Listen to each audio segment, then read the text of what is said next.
Hi guys, today we're going to go through the Zoom Phone Yealink T34 device training. So starting off, we're going to go through the buttons and what they do.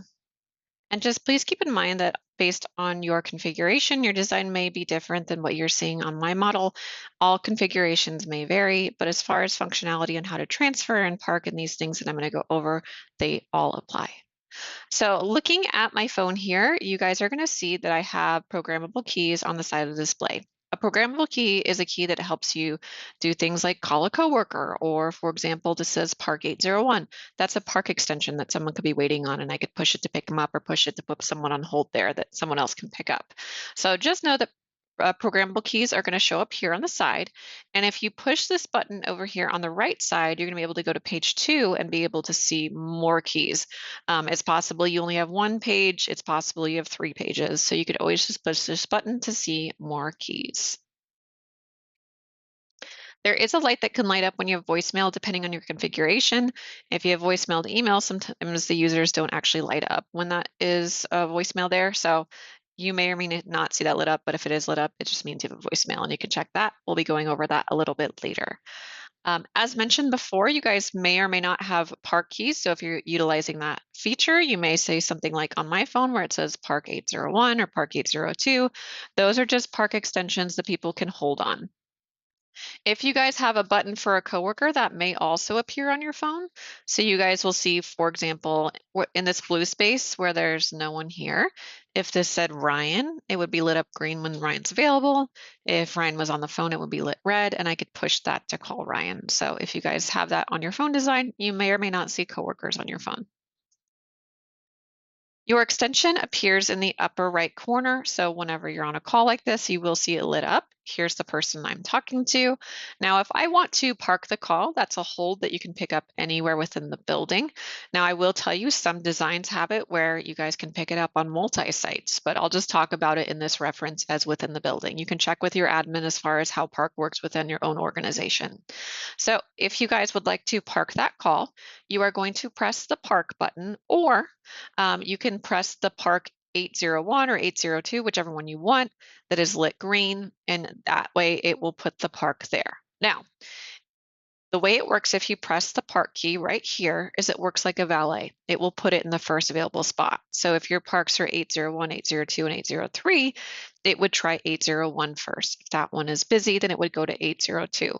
But it will always tell you where it ended up parking it. So if you want the system to do it for you, you'll push that button. It will tell you, hey, your call is parked on star 801. And then you can call your coworker and tell them, hey, you got a call on star 801. So then they can just literally push the button for the Park 801, or they can dial star 801, whichever one you prefer. So just remember parks or holds that you guys can pick up internally, and then also they'll hear hold music while they're on park. Soft keys. So soft keys are menu keys that change based on what you're doing, kind of like a smartphone. So right down here, when the phone's on hook in this picture, I see history, directory, do not disturb, and menu. So history is your call history. You guys can sort through those and call people back if you'd like. Directory, if you want to program contacts into your phone, those are personal. Feel free to add whichever contacts you'd like. Do not disturb, we'll put your phone in do not disturb, so calls will go straight to voicemail that call you. And finally, there's different menu options within the menu where you could change your ringtone and things like that. Those are under a setting called basic if you do want to adjust that. You can use this navigational pad here to sort through the menu. Down here below the screen here, we have what are called fixed keys, just means that they don't change. So as mentioned, if I was in the menu, I could use this to navigate. These are the navigational pad. There's enter and there's cancel. This is mute and unmute. This is headset. So if you guys have a headset that's paired with your phone, you can use that to answer and hang up. This is the voicemail key. This is redial. That is speakerphone. And this is your volume up and down. Live call features, so how to answer, place calls, all the good stuff. When a call is coming in, we'll start with that one first, and then I'll go into placing an outside call. When a call is coming in, it looks like this. You can choose to answer it, you can silence it, or you can reject it. If you choose answer, that answers on speaker. You could obviously lift your handset. If you choose to silence or reject it, silence would make it stop ringing on your phone out loud, and then reject would send it to voicemail. So choose whichever one you want on that. If you guys want to make an outbound call, you're just going to lift your handset or press speaker, whichever one you want to get dial tone, and then you're going to dial area code and phone number. So it is 10-digit dialing on that. It is area code and phone number. So for example, if you were calling ServiceMark, it would be 816-478-2000. If you just dial it and you don't lift your handset or press speaker, this button here will say call, and you can use that to push to call it out. If you would like to place a call on hold, when you guys are actively on a call, the main options you guys are going to see is transfer, hold, and conference. So if you press the hold button, which will appear on the display, this is what it's going to look like when a call's on hold, and then you just press resume. The difference between holding and parking is that hold puts it on hold just for you, and park puts it on hold for anyone. So again, you can do park instead if you wanted when you were live with the caller and choose the park key or push the button to put them there instead of holding. It just kind of depends on the situation. Transferring calls. So there's transfer call and then there's transfer to voicemail, which we'll go over on the next slide. So first we're going to start with a regular transfer. So while I'm online with the caller, I can hit the transfer key. At that point, it's going to highlight transfer call for me. So I'm just going to hit select, which is this button right here.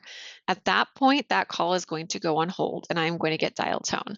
So I can either dial an extension number, dial an outside number, or push a button for a coworker if I have one. When you do that, you can choose if you want to do a blind transfer or a call. Blind transfer means it's going to disconnect you and send the caller straight there. And then call would mean that you're going to call and talk to that person, and then there, you'll be able to push a transfer button, which will appear on the screen to complete it. So you could choose whichever one you want there. Transferring to voicemail. So if you do want to send a caller to a coworker's voicemail, you can do that. You're going to press the transfer key. And then again, you're still online with the caller. You're just going to press the button right down here one time to highlight transfer to voicemail. And you'll press select. And at that point, you just type in your coworker's extension number and hit call. Or if you have a button for them, you can push that and hit call, whichever one you want. And that will send a call straight to voicemail. Conference calling. So this does support three-way calls. If you guys want to do more than that, you'd want to do like a Zoom meeting. But if you would like to do a conference call, while you're online with the caller, here's your main three options: park, transfer, or hold. And then if you want to see conference call, you just hit the more dots until you see conference. Then you'll push that, and now your caller is going to go on hold. Then you can dial the second number.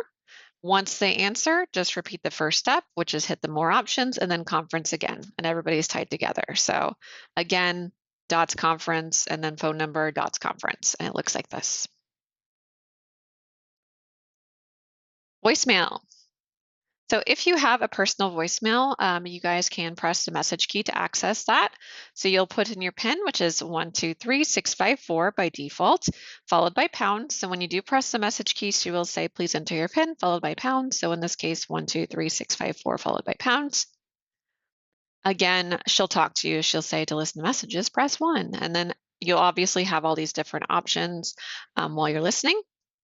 And if you'd like to record your greeting, you guys can choose option 2 through that too and just set up a new greeting. For accessing voicemail to email, this is what it looks like when you guys have voicemail. You're going to see you have a new message. You'll have the transcript here.